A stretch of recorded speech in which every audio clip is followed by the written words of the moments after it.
Okay, now we start recording. Welcome to the class. As you may know that next week will be a reading week. So I will release tomorrow after the class assignment 1 and 2, as well as the groups. So the groups those students who are not part in any group, they could be added to a group so they can contact each other to start working in assignment 1 and 2.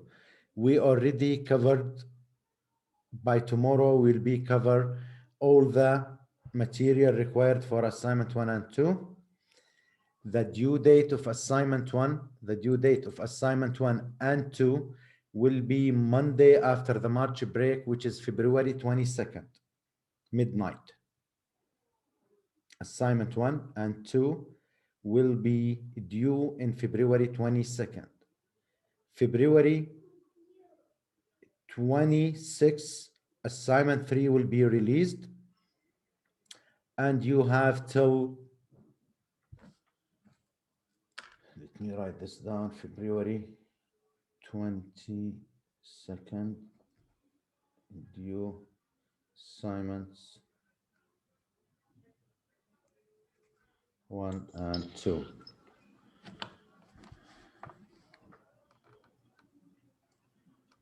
Professor, I thought like assignments 1 and 2. Sorry, March 1st, the due date. Yeah, because we're gonna have tutorial to ask questions for the assignments 1 and 2. Yeah. Yeah.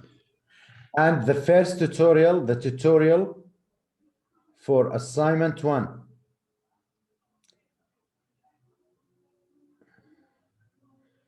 and 2 will be on Thursday, February 25th. This is your tutorial with TA. So he will answer your question before the due date. Friday,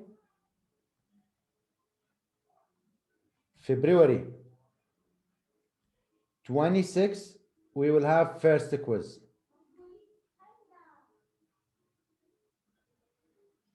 Okay, guys?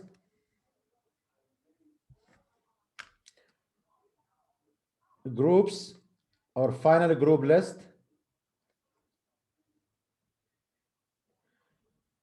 will be announced Saturday, this Saturday.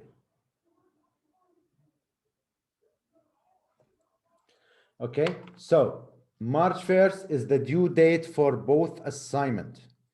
Yes, the quiz will be during the lecture time, yes. The end of the lecture. And I will give you like, as I told you from the first class, that the quiz will be 5 multiple choices or true or false, and 1 or 2 essay questions. And it will be solved using OWL. And the Turnitin will be used. So if you copy and paste from book or any website, or 2 students copy and paste from each other, the Turnitin will catch them. So please try to have your answer as original. I'm not here to let student fail or get low marks. I'm trying to help you to get the best grades ever. But please help me to achieve that. Let me check the chat and we'll continue the dates. When is the first assignment is released is due? We repeat the answer or drop the course. So now our group has only 4 students. How do we make the change in the Excel sheet? Okay, send me an email of your group number and who's the student who dropped the course.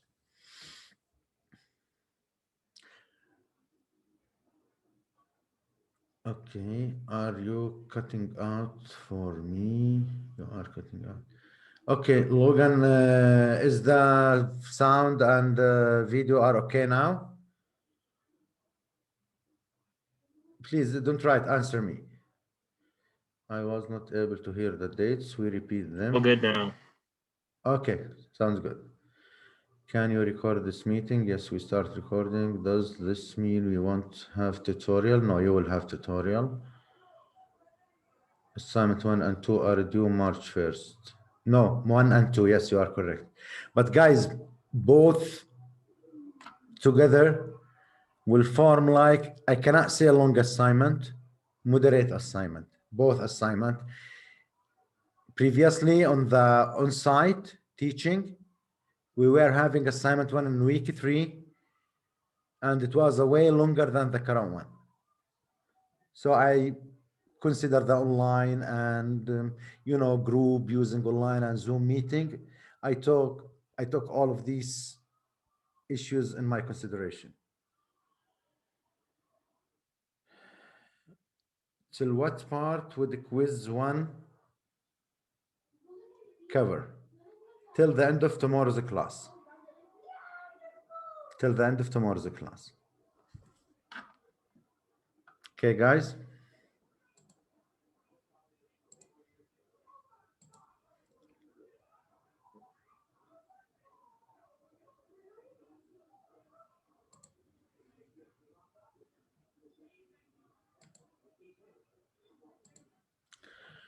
Okay, let's back to first quiz February 26th.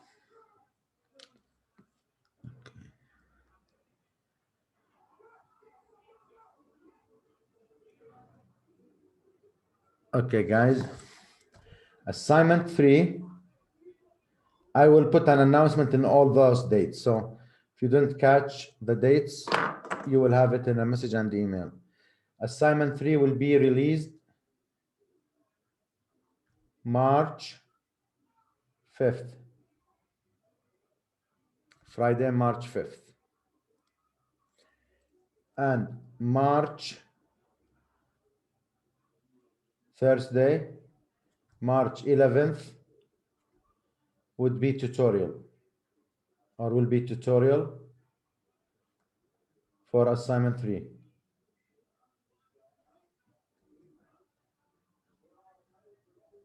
With TA.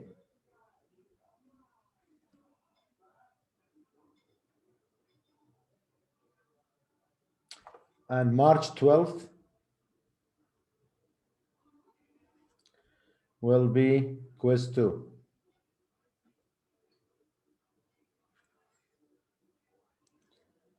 Assignment 3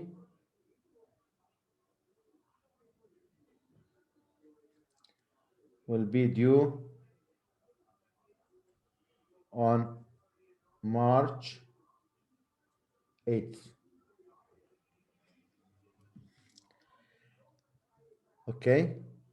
And with regard for assignment 4, quiz 3 and 4 also will be announced this weekend. Sorry, sir. I have written down that March 5th assignment 3 will be released.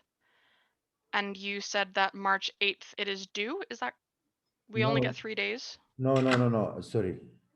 March 15th. Sorry. Thank you for correcting me.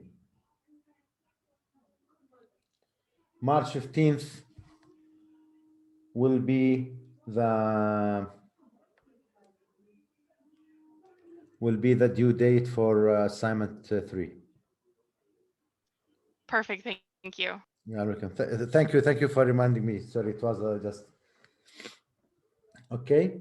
And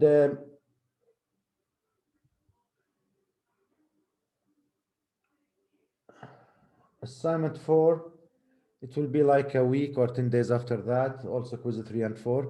Quiz 4 will be first week of April. Quiz 4 will be first week of April. And during March, we'll have a quiz 2 and 3. So I will release all the dates with the tutorial sessions dates. And we might take another, like today, we might take after the assignment and this headache. By the end of March, we might take 1 or 2 tutorial as a normal class. So at that time, I can finish the course by April 7th or 8th, because the exams will start in the 13th. So always this is my way. So always I let students have a 1 week and they are done from all parts of this course. The presentation will start, the group presentations will take a part of each class because, you know, we have a lot number of groups. So we'll take by the mid of March. And this weekend, I will send you the topics also for each group, what is the topic and what is required by Sunday or Monday maximum for the term project. So you will be aware about the dates. Even if something happened, we might like give or take. However, you will have enough time to do all the tasks. The most important thing to understand the material, the concepts, and to be in the same page with all your colleagues in the course. Ready to go, guys?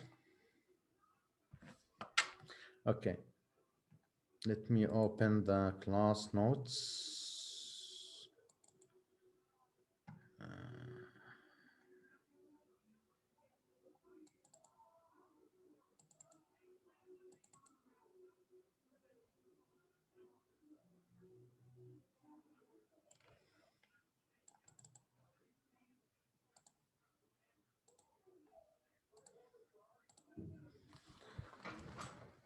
Okay. So to continue in non-deterministic finite automata. So we mentioned this before. However, we want to put them in like bullet points to know the differences between DFA and NFA, deterministic finite automata and non-deterministic finite automata. So if we have a pair of state Q and symbol A,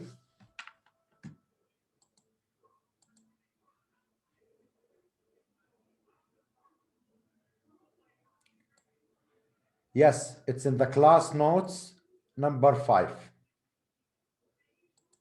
Yeah, I upload them. Okay, so if we have the pair of Q as a state, A as an input symbol, so if we have this case like a Q naught and we receive a 1 as an input, we'll move to Q2 or stay in Q1 or a Q naught, whatever. So in deterministic finite automata, we have next step, only one state. But with non-deterministic finite automata, we'll have a multiple state that each one can run in its own path at the same time. The other path also start their computation in a way like parallel processing. Here we have single computation, as we mentioned just now, that we will do multiple computation at the same time in parallel. No epsilon transition, have an epsilon transition. Except if the computation ends at an accept state. So if we don't end at like a Q2 is the accept state, and we don't end at a Q2 for a certain input, we will reject the input. However, in the NFA, we can accept if one of the computation path end at an accept state. If I have 5 paths running at the same time, one of them end at accept state, I will accept. If none of them end at accept state, then I will reject the input. So these are the differences between deterministic finite automata and non-deterministic finite automata. Okay, let's have the formal definition of non-deterministic finite automata. A non-deterministic finite automata, NFA, is a 5-tuple. We call it N, which is Q, sigma, delta, Q naught, and F. I think you are familiar with those. They are almost the same with deterministic finite automata. However, Q is the finite set of states. Sigma is the input alphabet. Q naught is the start state. F is the accept state. The Q with sigma plus epsilon. In the deterministic finite automata, we have just sigma, which is the set of inputs, 0 or 1, A, B, C, D, or whatever. Here we add epsilon, so which is the function that when I receive a Q state and an input and maybe it could be epsilon. This give me 2 to the power q states. We will see now. Recall that sigma epsilon is the sigma, which is the alphabet, the same as deterministic finite automata, union with the subset epsilon. For a set A, 2 to the power A denotes the power set of A. We talked about this in the first class, the power set. We say that n accept an input W, which is A1, A2 till AN. If we can write W as W equal B1, B2, Bn, where Bi belong to sigma epsilon, and there is a sequence of states R0, R1, R2 till Rn, not necessarily distinct, such that R0 equal Q naught, initial condition, Ri belong to delta, which is the Ri, the previous state with certain input, I'll move to the new state. We call it a transition condition for all I from 1 to M. And the third condition, which is the acceptance condition, I have an Rm belong to F, which is the accept state. If you look, it is almost the same as, I don't know, we mentioned it in class note 4 or 3, the same as deterministic finite automata, except we add in the transition this one, epsilon. We add this one, epsilon. Okay, the language, same as deterministic finite automata. We said the language, to accept the language or the input, the language of NFA, we call it L of N, and we have a string W that belongs to sigma star, where N accept W.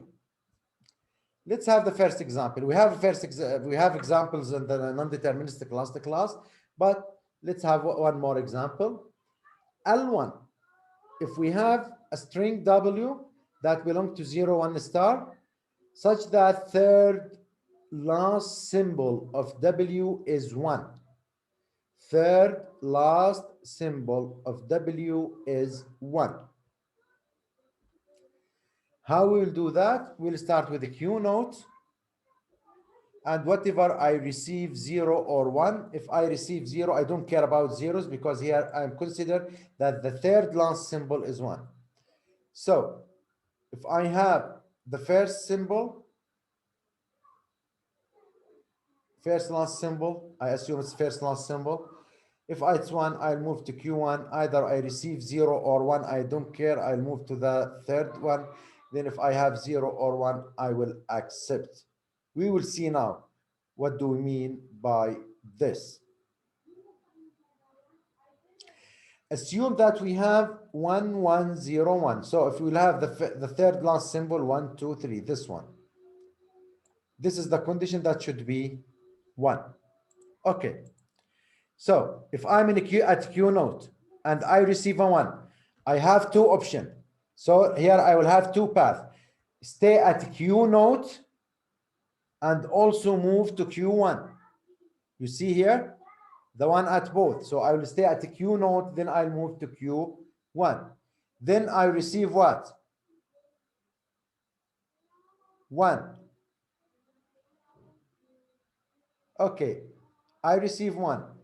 Then if I receive 1, also I will stay at the Q note, and the Q note will send me to Q1. And if I'm at the Q1, then the Q1 will send me, if I receive a 1, it will send me to Q2. Same as last class example. So I'll go to Q1, Q note, Q1, and Q2. Okay, now, then we receive another 1. Then I receive another 1. I have a Q note. If I receive a 1, I will stay at Q note. I'm in a Q1.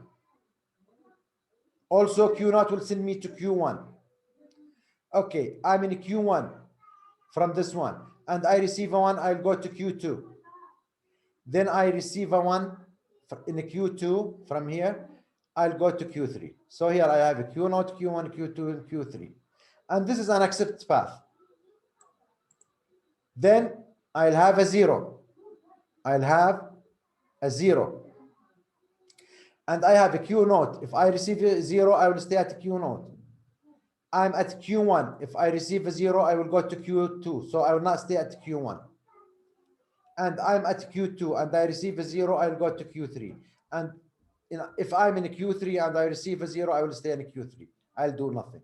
So this is the transition that will be taken in parallel for this input. However, since I have 2 of them lead me to Q3 and I need only one path to lead me to accept the state, so we will accept this string. Now, as in class practice, you have to solve for 1, 0, 1, 0, and you have to show that for all A, DFA for L, LK, a language LK, we call it. We have a string W that belongs to 0, 1 star. The kth last bit is 1. So here, in this example, we did it the third. Here, the kth. So this is in a class practice. And this is will wait 2 weeks in class practice. Last week, we don't have one. This week, we'll have this one, which will wait 2 weeks in a class practice because there are 2 questions. Clear, guys? In a class practice, those 2 questions. You have to solve this one for the previous example, and you have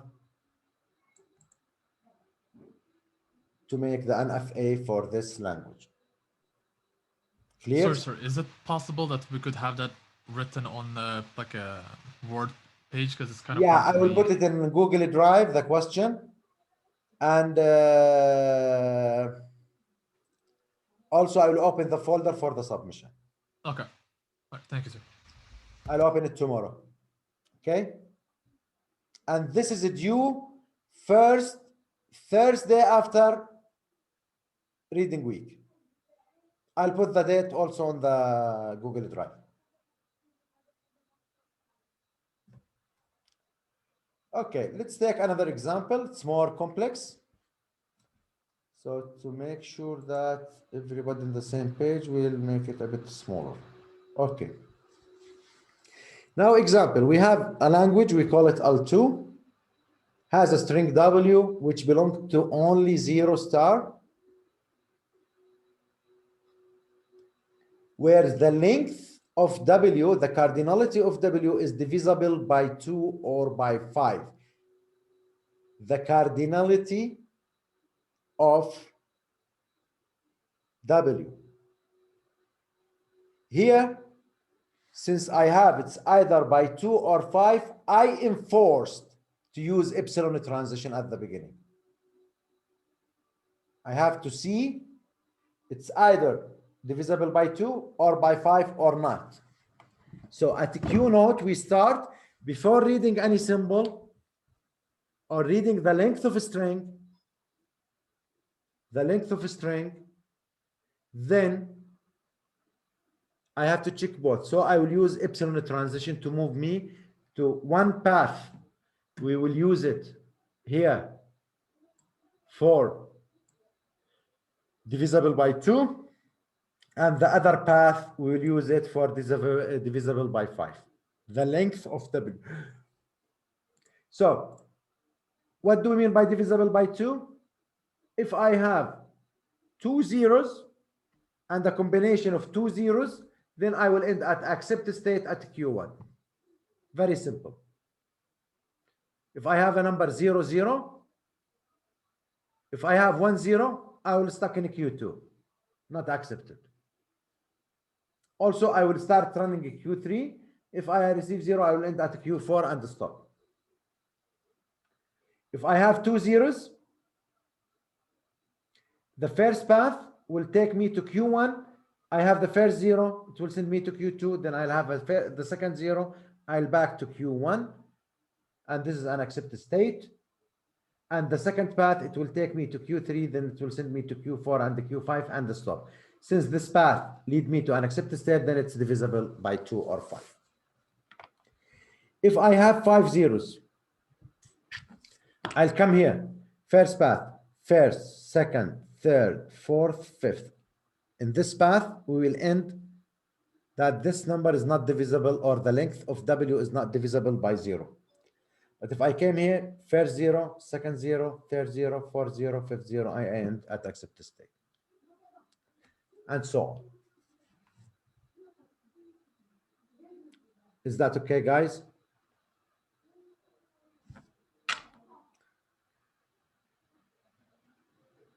Okay, you remember in handout 3, we talk about equivalence of NFA and DFA, and we said that for each NFA, there is a DFA represented. Every DFA is also an NFA. Theorem, let N equal Q sigma delta Q naught and F be an NFA. There exists a DFA D, which is a Q prime, sigma, delta prime, Q naught prime, and F prime, such that L of N equal L of D. So we have a representation, or we can construct from an NFA a DFA, but it has more states and some differences. But at the end, the language is the same. The language is the same. Construction of D. What do we mean by Q prime? The maximum number of states, if I have like 5 states in NFA. So the maximum number of states that I can have it in the DFA is 2 to the power 5. And we call it the power set. Let's A included or equal Q, or a subset of a Q, which is a set of states. Then delta prime for A and any input symbol A small will be all states belong to A with delta, and we have a state R and a symbol A, where A belongs to sigma. Q prime naught, it's the same as a Q naught. Starting point is the same. F prime, it is A belongs to Q. A intersect F is not equal to phi. I cannot have a phi in a DFA. Means have some final state. We should have some final states. What about, you will ask me the question now, what we will do with epsilon transition, right? So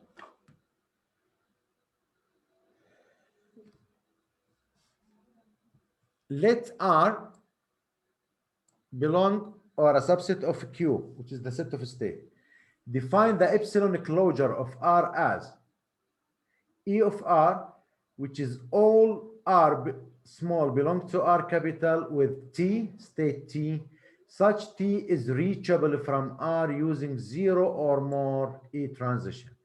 So with epsilon transition, we should represent a way to move from this state to another state without the epsilon transition.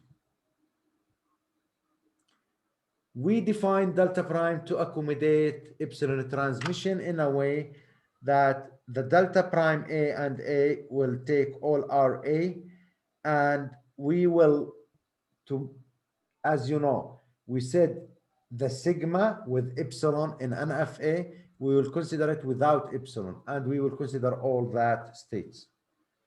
We will not prove that, this one. The proof is a bit difficult. I don't want you to go deep on that. If you are interested to see the proof, how we skip the E transition or the epsilon transition, then you can read it from any one of the books that we have. The first book has a proof of this.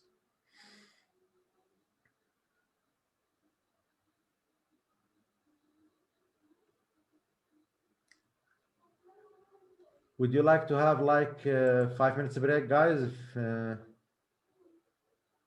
when the exercise will be due? What happens if you receive 110? Would that break the system? No. No.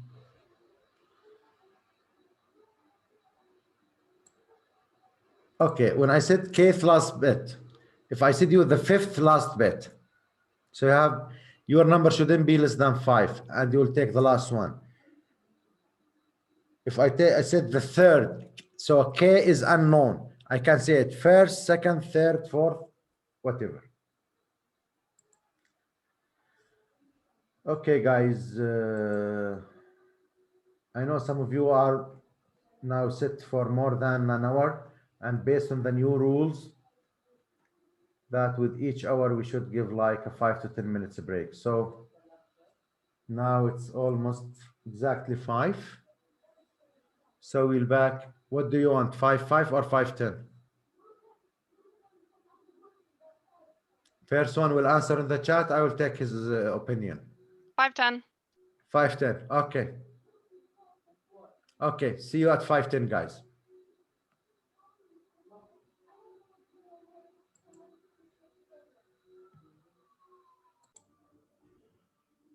Okay, guys.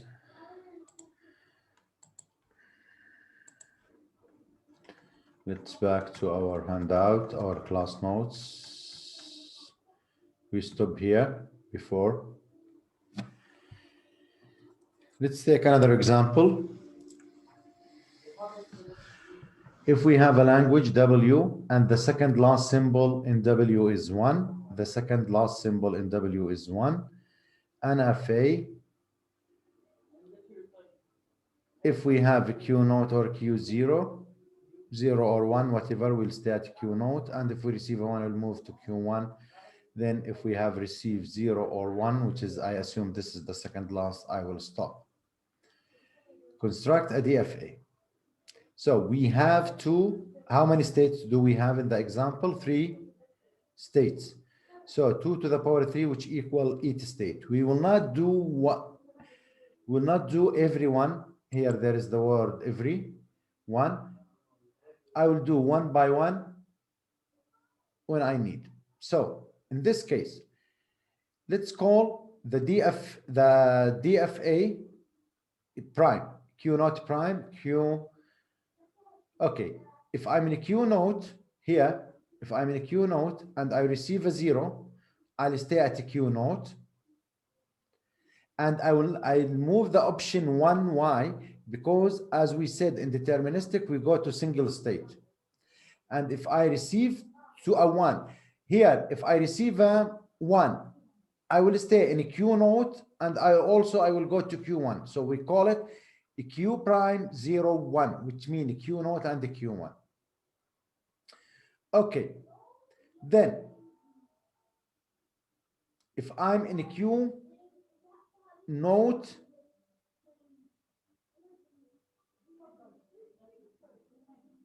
0, 1, and I receive a 1, then I'll move to Q0, 1, 2. This is an example. If I'm in a Q0 and I receive a 0, I will stay at a Q0. And if I'm in a Q1 and I receive a 0, I'll go to Q2. We put it here. And if I'm in a Q2 and I receive a 0, I'll do nothing. That's why we call this Q0 2. And if I'm in a Q0 2 and I receive another 0, if I'm in a Q0, I'll stay in a Q0. And if I'm in a Q2, I'll do nothing. So those are the possible that I will do. So for example, if I'm in a Q0 and I receive a 1, I'll stay in a Q0 and the Q1. That's why we call it a Q0, Q1. And if I'm in a Q1 and I receive a 1, I'll go to Q2. And if I'm in a Q0 and I receive a 0, we have to do it. So we have 8 possibilities to do all of those. We don't draw them all. But here, what we ignore. Here we ignore states that are not reachable from the start state. There are, okay, we have 8. However, those 8, oh, I just noticed that I didn't switch my video. I don't know if some people would like. Okay, so here we ignore the state that will not take me from a Q0 to some other states. That's why we ignore them, because we call them dead states. And you know, we talk at the beginning of the course, what do we mean by dead state? Thus, why we don't show them in the above example. But if you see, sometimes converting an NFA, a simple NFA, to a DFA will be more complicated. But we have to fulfill the conditions, the three conditions of each diagram. In NFA, I can have a multiple path running at the same time. However, in DFA, I cannot. That's why with each state and I receive a symbol, I have to move to another state. Okay, theorem. If language 1 and language 2 are regular, then language 1 union L2 or intersect or the concatenation, and L1 star are also regular. How we can prove that? For a regular language, we can assume that there is an NFA accepting it with a unique accept state. How do we prove?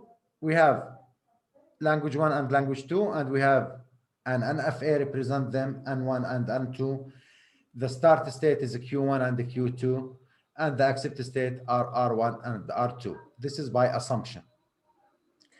And L1 is the language of N1, and L2 is the language of N2. So if I have the language N1, I represent it with the state and the simple. And I have N2. Here, I have to use epsilon transmission from the state Q, the new state Q. It will take me to Q1 and it will produce R1, and it will take me Q2 and it produce R2, and it will send me to state R, which is the accept state, as we mentioned here. And so this is NFA for N1 union N2. So L1 union L2 is regular language also. And to prove the concatenation, if I'm at here a Q, here in the point Q, I don't know why the scanner cut this. Here we have a Q. With epsilon transmission, it will take me to Q1 R1 and the QR2. With epsilon transmission, it will take me to N2. So the concatenation is regular.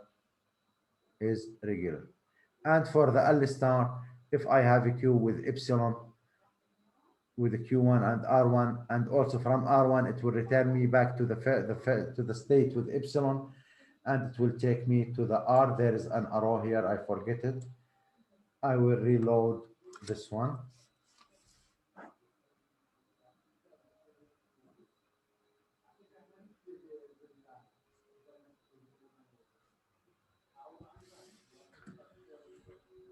And so the NFA for L1 star also is regular. Is that clear, guys? Is that clear? Let me see the chat if I have any comments or questions.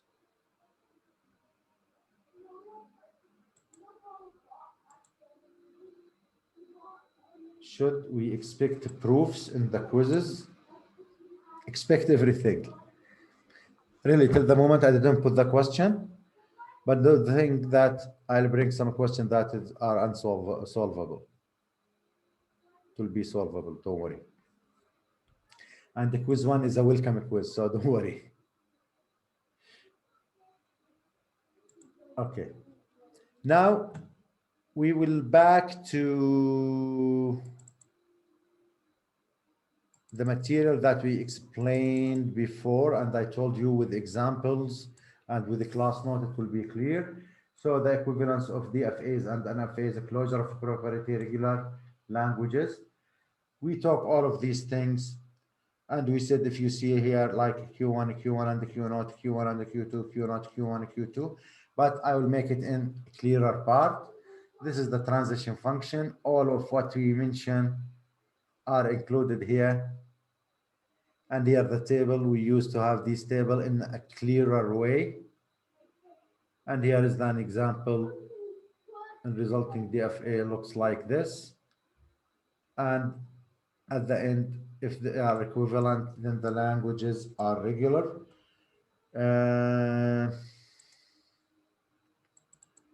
Tomorrow we will go to handout 4, which is the closure properties of regular language, regular and thumping lemma. So tomorrow I need your mind is open. I need your mind is open. This is very interesting topic and it will keep show in most of the chapters. We'll do the pumping lemma for proofs.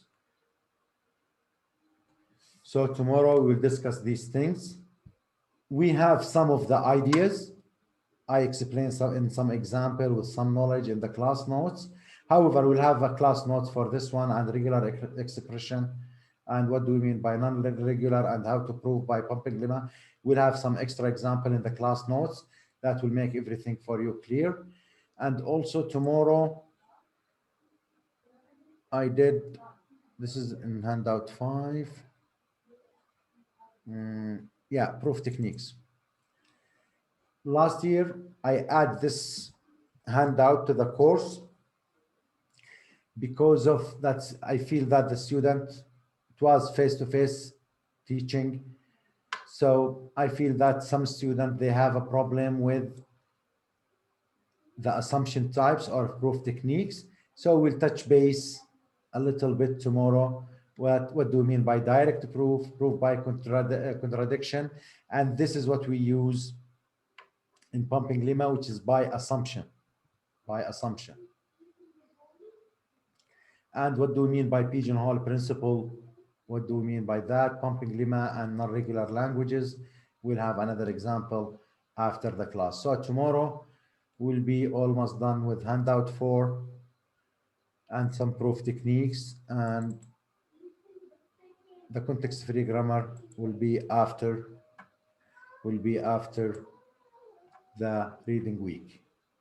But we are in a good situation in the course because, you know, handout 5 almost separate the course. We have handout 9, 11. We have 11 handouts. However, some of them, they are very short, so they need like an hour. So we build a good foundation with tomorrow also class notes and these handouts. We will be at solid state, and at that time we'll be covering the material for assignment 1 and 2. That's why after the class I will release the assignments, the groups and the dates, everything during the weekend, maximum by Monday. You will have everything settled down, even with the topic that you will have in your presentation as a group, and you have to write a report on that. Is that clear, guys? That's all for today. I'll not take more. So if you have any question, anything, please go ahead and ask. If you don't have, you can leave. You are free to leave. And if you have a question, just ask. Can you quickly go over that last part in the notes again? I was a bit confused. Okay, just a second. NFA, DFA, the L1 or L2, that stuff. The theorem. Yeah.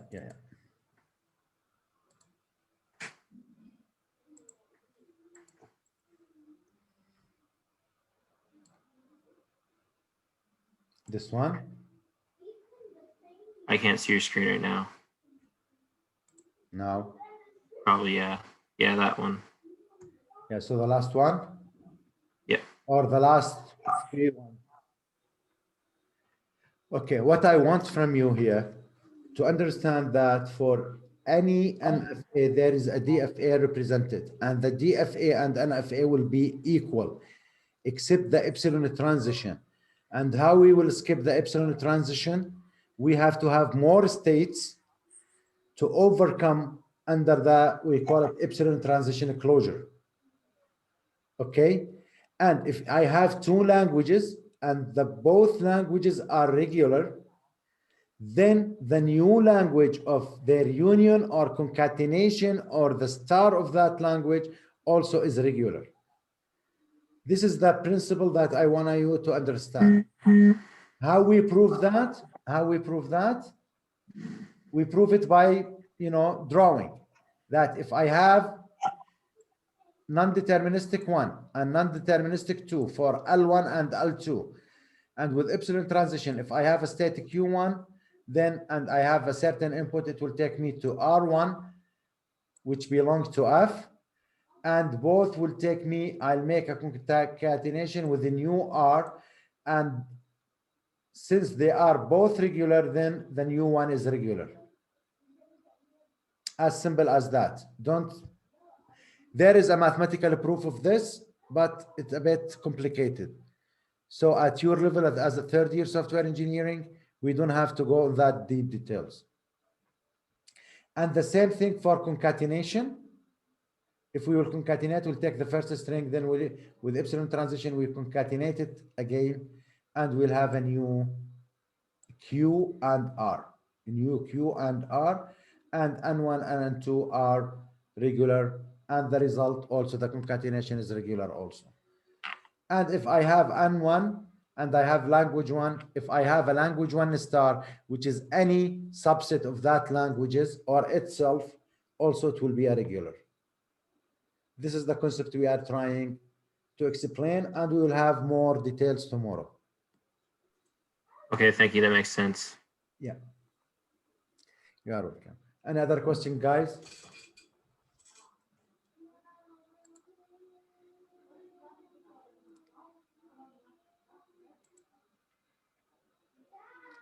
If you don't have a question, you can leave, and see you tomorrow morning.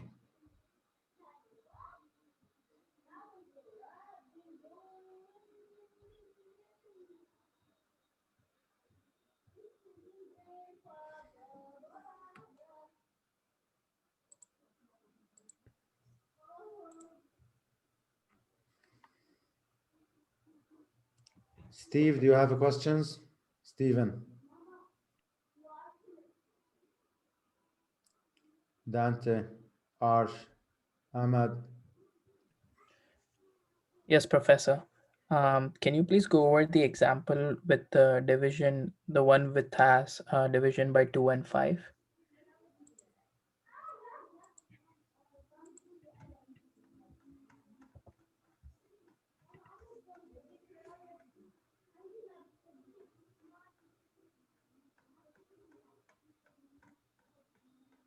Two or five. Yeah, this one. Yeah. Yeah. Yeah, can you please just like go over it, because I don't quite understand how you have differentiated between those two and with epsilon transition. So this is why epsilon transition sometimes is important. So I need to have a two parallel path. One will test for 2 if it's the length is divisible by 2, and the other will test if it's divisible by 5.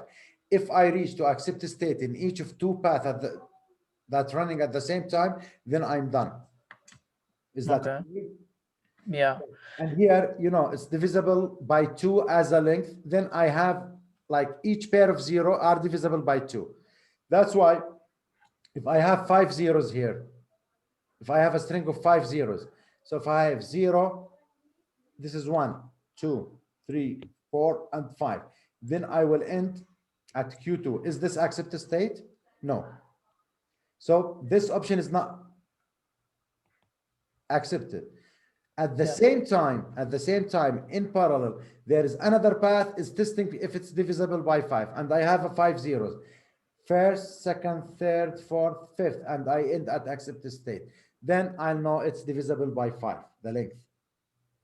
If I have 6 zeros, this should be divisible by 2, right? Yes. So the first path will come here, and at the same time, there is a path here. So let's take this first path. 1, 2, 3, 4, 5, 6. This is an accept state. Yeah. And here, if I have 6, 1, 2, 3, 4, 5, 6, I'll end at the Q4. So I know it's divisible by 0. Okay. So just to be clear, if you have 10 zeros, then both of them would be acceptable, right? It would be divisible by 2 as well as 5. Yes. Okay. Thank you. You are welcome. Other questions, guys?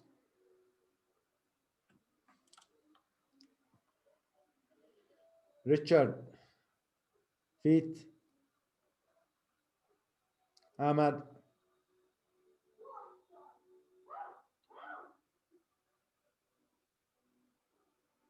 Okay, Miti, you raise your hand. Go ahead.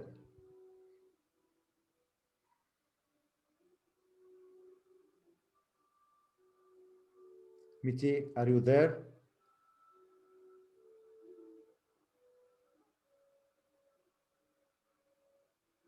Check your mic.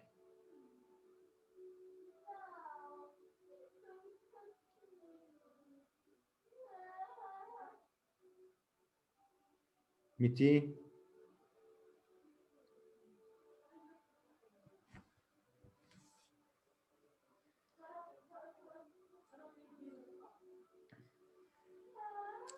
Seems no question, so see you next time. I will stop recording.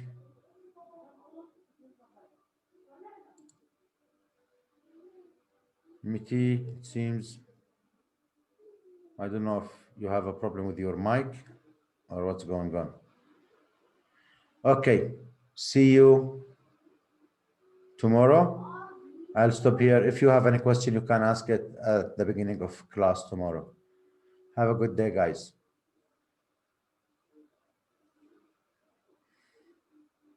I'll stop recording right now. Bye-bye.